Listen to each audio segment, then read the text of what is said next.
Hello everybody, welcome back to the channel.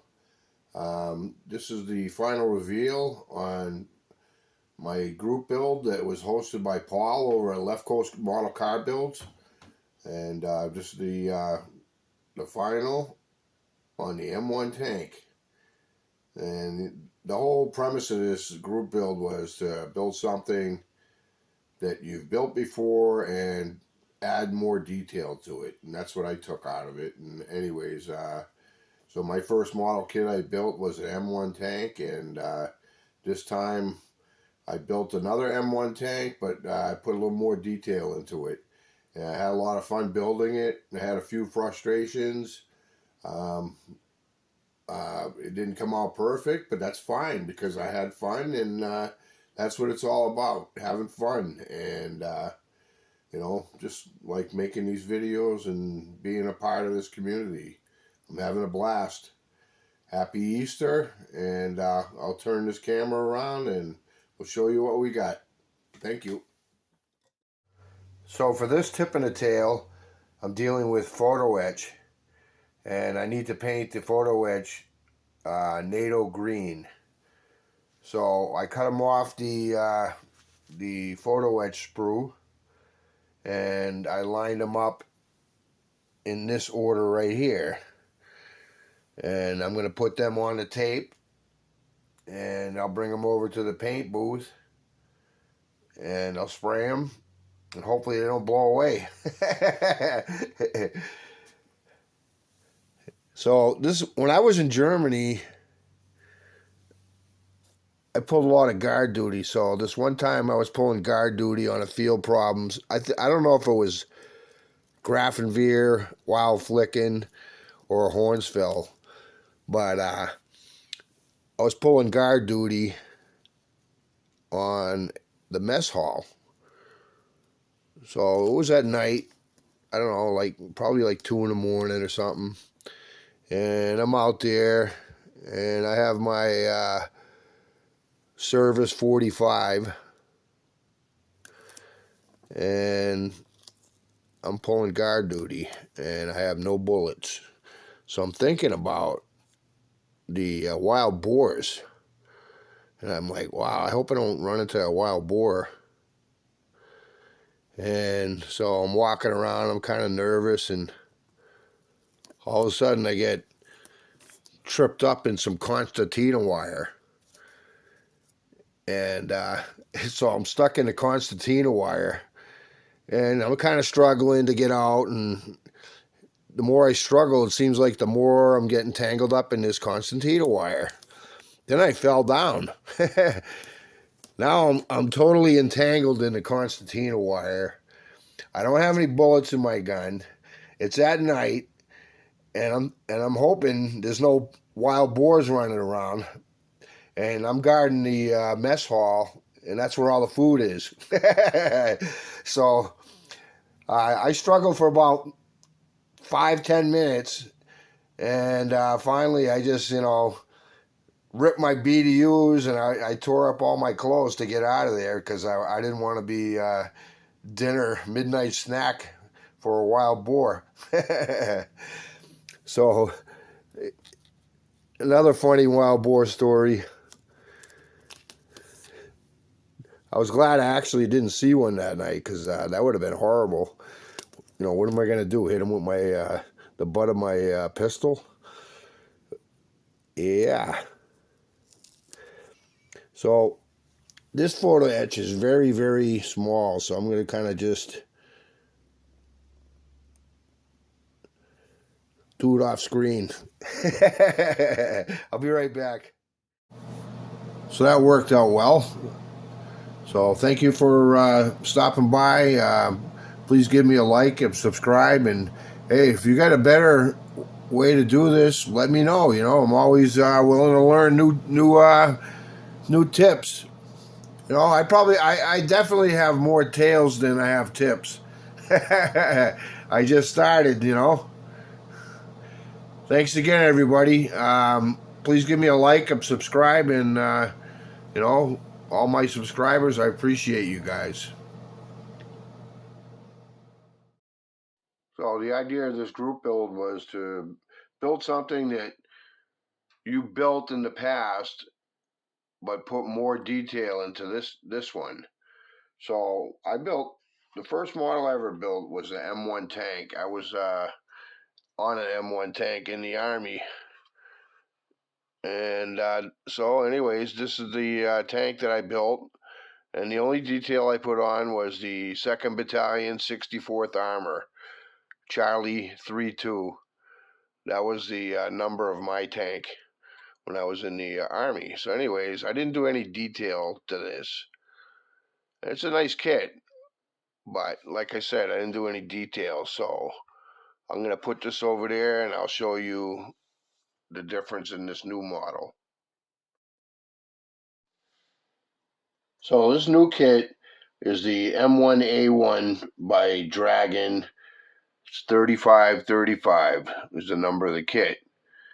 And there's like almost 800 parts to it.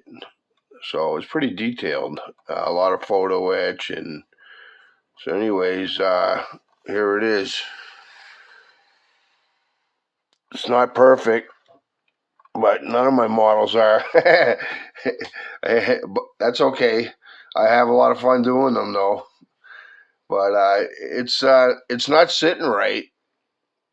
Next time I build a tank, I'm going to use a level to make sure that I align the road wheels up correctly and get the thing sitting level from side to side. I need to get, I'll grab bayonet guy.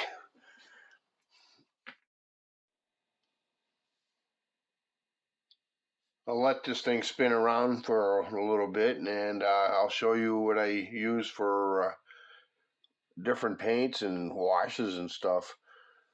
So the first thing I used NATO green from Tamiya,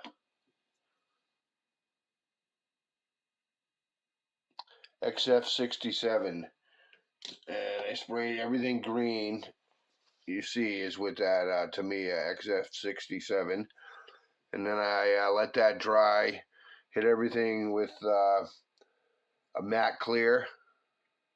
It's a Mr. Super Clear matte clear, and let that dry.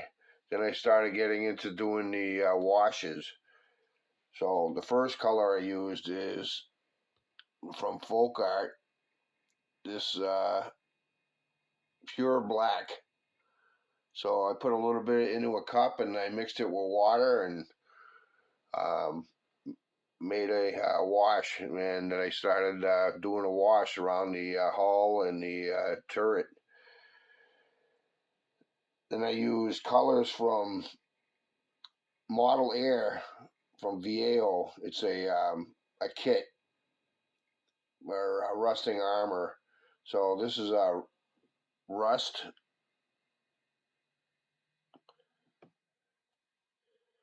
and orange rust, light rust,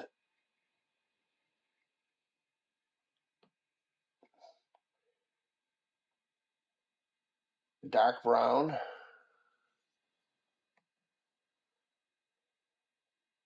and yellow ochre. And there's a couple more that come with the kit. I didn't use these though, but chipping medium, surface primer, and matte varnish. It comes in a kit.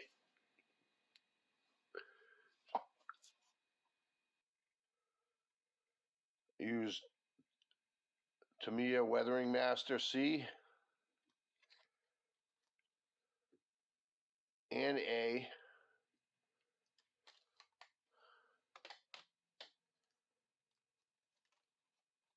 This kit comes with a lot of photo etch. So I'm not completely done with this kit because I need a break. And no, not a break from modeling. a brake for bending photo etch. So I want to make sure I do a good job, so I want to make sure I have the right tools. So I'm going to hold off on that until I get that brake. But I like the way it came out. I'll let it go around one more time, and I'll show you a little closer detail. But in the meantime, I'll show you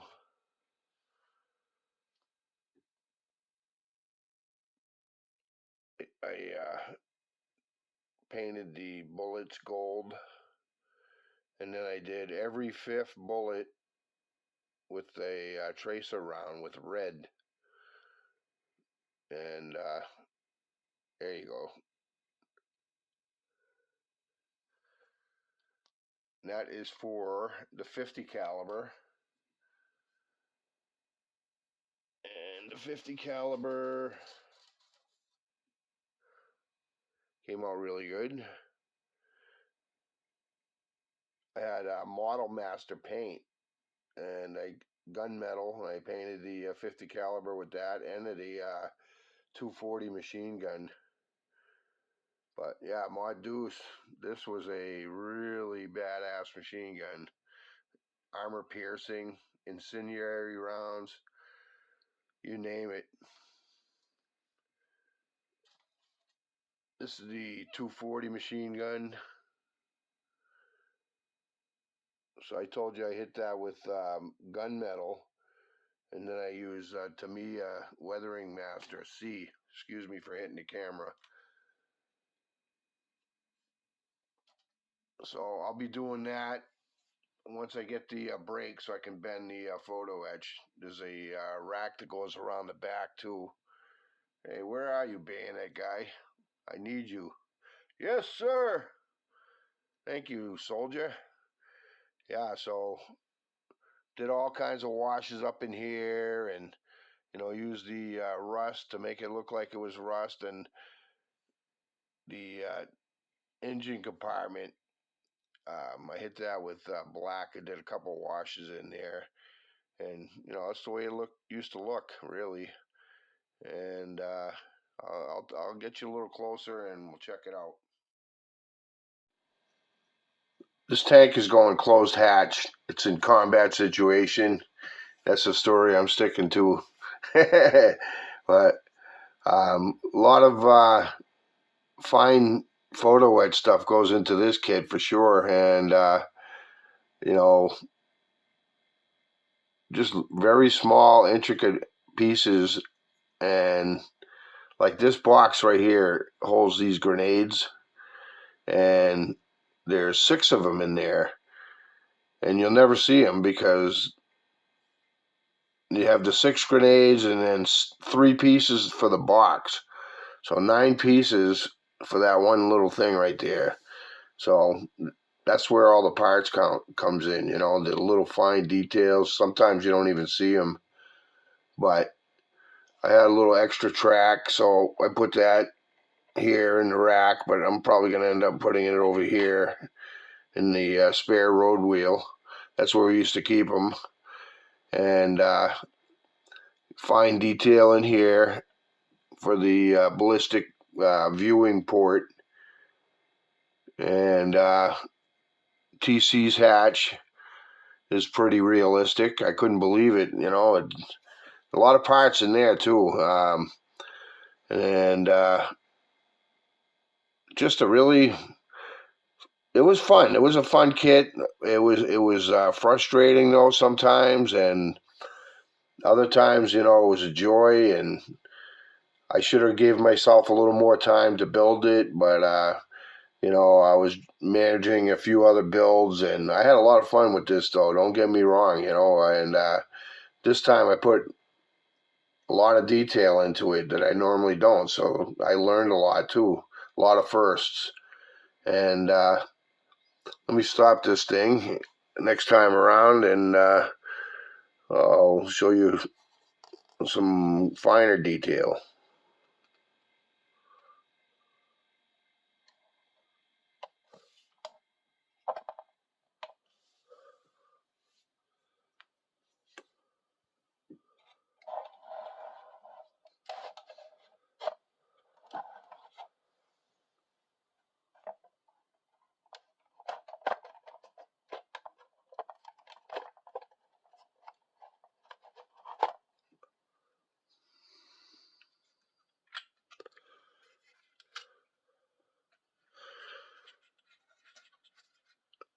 So these are blowout panels. If you take a hit in the back and it hits the rounds, these panels will blow up instead of into the turret. But yeah, some pretty cool detail in here. You know, there's some photo etching here.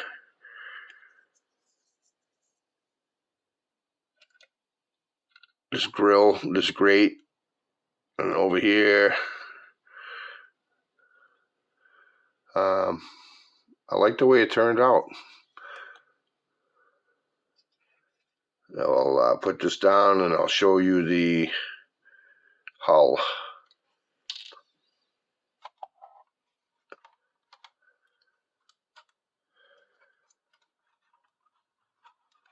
So there's probably, let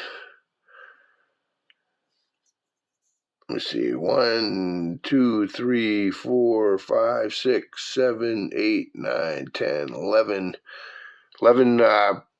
pieces of photo etch there. Here's some photo etch here on the filter compartments. Here's some more filters. This engine plate would come off. They'd use a crane and or a hoist, and they would use this and these two attach points here to pull this plate off to get engine access. The batteries are over here. Storage box, you know, we'd keep our bore brush in there and our, you know, bore brush tube or pole, what have you.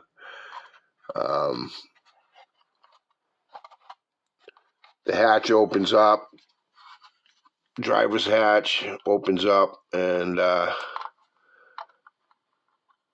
used to prefer driving with closed hatch, especially in the wintertime. Your feet would get pretty cold sometimes, but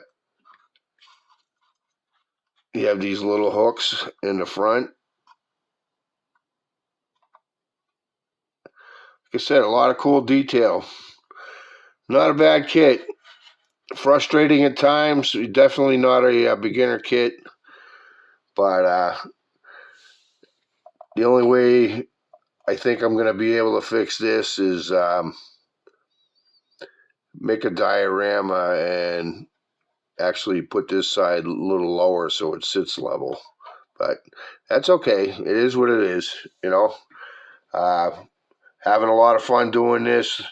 Thank you guys for checking out my video. Thank you, Paul, over at Left Coast Model Car Builds. You know, it was a cool group build, and you know, I used as much time as I needed, and it happened to be right to the end.